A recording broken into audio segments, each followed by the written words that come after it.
राज्य सरकारने रेशन धान्यासाठी नवी नियमावली जी आहे ती तयार केल्याची माहिती समोर येते आणि यामध्ये अनेक निर्बंध जे आहेत ते घालण्यात आलेले आहेत।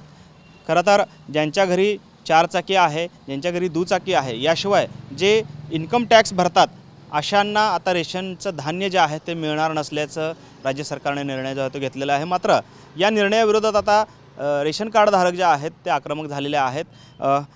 नवीन नियमावली आलेली आहे की ज्यांच्या घरी दुचाकी आहे, जे इन्कम टॅक्स भरतात त्यांना आता रेशनचं धान्य मिळणार नाही आहे। कसं पाहता या निर्णयाकडे, आपली काय भूमिका आहे यावरती? मी निरंजन बद्दुल, सोलापूर शहर रेशन कार्ड धारक संघटना संस्थापक अध्यक्ष आहे। मला असं वाटतं की भाजप सरकारचं गोरगरिबावर अन्याय करायचं असं ठरवलं का असं मला वाटतं ते। कारण एक तर पूर्वीपासूनच रेशनचं धान्य मिळत नाही तर वेळेवर, इथं दुकानदारांचा भ्रष्टाचार, त्यात ते नवीन नियमामुळे आहे ना सगळं रेशन कार्ड धारकांना धान्य मिळणार नाही आहे। कारण घर हा प्रत्येकाकडे असतोच, गाडी प्रत्येकाकडे असतोच, इन्कम टॅक्स हा भरतोच कोणत्या स्वरूपानंच। परत त्या नवीन नियमामुळे ना सगळं गोरगरिबांच्या पोटावर पाय दिल्यासारखं होतं आहे। यामध्ये अजून एक गोष्ट महत्त्वाची म्हणजे शेतकऱ्यावर अन्याय होणार आहे। कारण महाराष्ट्र शासनाकडनं शेतकऱ्यांचा हमीभाव देऊन तांदूळ आणि गहू घेतला जातो, आता त्यांच्यावरही अन्याय होणार आहे।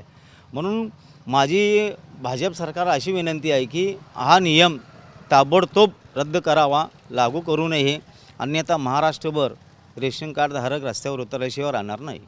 खरं तर केंद्र सरकारने जे आहे कोविड कालावधीमध्ये किंवा त्यानंतर जवळपास 2 ते 3 वर्ष रेशनचं धान्य जे आहे ते मोफत दिलेलं पाहायला मिळालं होतं। त्याबद्दल त्यांनी तसा प्रचार देखील केलेला होता। मात्र आता या निर्णयामध्ये आपल्याला काय वाटतं, तो निर्णय काय होता? लॉकडाऊनच्या काळामध्ये काय होतं माहिती आहे का, कोणीही बाहेर पडत नव्हतं, त्यावेळेस मोफत दिले हे मान्य आहे। त्यावेळेस मी महाराष्ट्र शासनाकडनं मागणी केलेली आहे। पण सध्याची परिस्थिती गेल्या अनेक वर्षापासून जे चालू धान्य आहेत त्यांना रेशन दुकानदार धान्य देत नाहीत वेळेवर, आणि त्यामध्ये हा कठोर नियम पूर्णतः गोरगरिबांच्या पोटावर मारल्यासारखा आहे।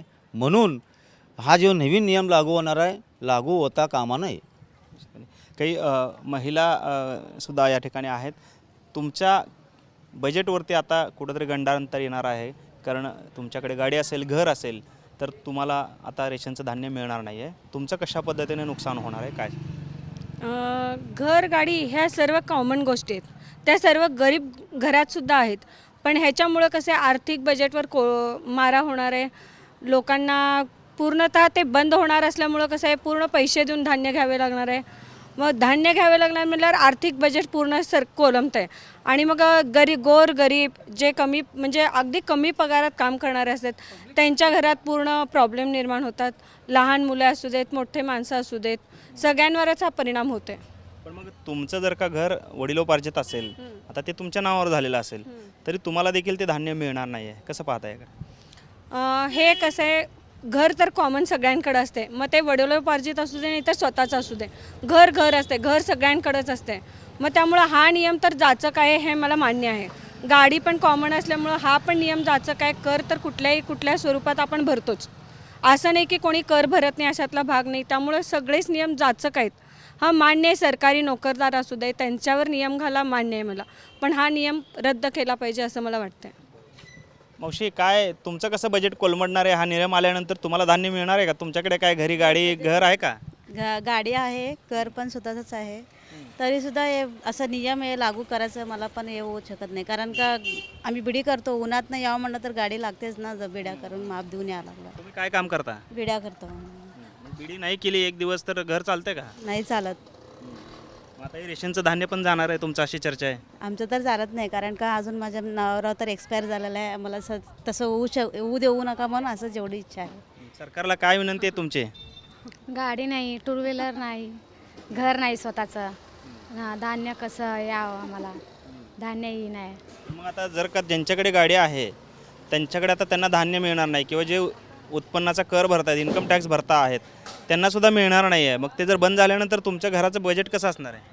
घर कसं चालवता येत नाही, काम लोक आहेत केलं घरात? तरच ना। आम्ही 3 जण आहेत, आमचं मिस्टर नाही, आमचं मिस्टर बेपत्ता झालेत। 3 जणच आहो, लहान आहेत पोरं। आम्हाला घर कसं चालवता मग तुम्ही? आम्ही बिड्या करून चालवतो।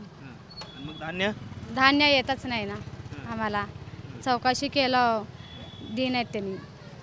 हां आपण पाहतोय खरं तर सर्वसामान्य हातावर पोट असलेलं हे कुटुंब आहे आणि अनेकांना धान्यच मिळत नाही आहे जे त्यांच्या हक्काचं आहे आणि ज्यांना मिळतंय त्यांचं देखील आता बंद होणार असल्याची भीती आहे या सर्व रेशन कार्ड धारकांच्या मनामध्ये निर्माण झालेली आहे. त्यामुळे राज्य सरकार नक्की या नियमांमध्ये शिथिलता आणतंय का की हा कठोर नियम जो आहे तो तसाच ठेवतंय हे पाहणं देखील महत्त्वाचं ठरणार आहे. कॅमेरामन विनोद नाबादकरसह सागर सुरवसे, TV9 मराठी, सोलापूर.